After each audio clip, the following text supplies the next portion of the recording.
Hello everybody. In this video I would like to demonstrate how you can edit the video on your iPhone 14 series device. That's very easy to do. Just open the gallery, choose what video you would like to work on. Let's say I'll go with this.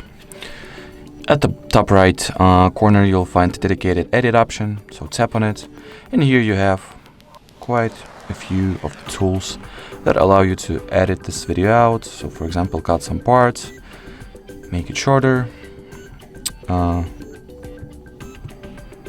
apply some effects, for example, change exposure, highlights, shadows, contrast, brightness, black points, saturation, vibrancy, warmth, tint, sharpness, and what's not, and a lot of other things that you can play with. Apply the pre-build effects as well, and crop it.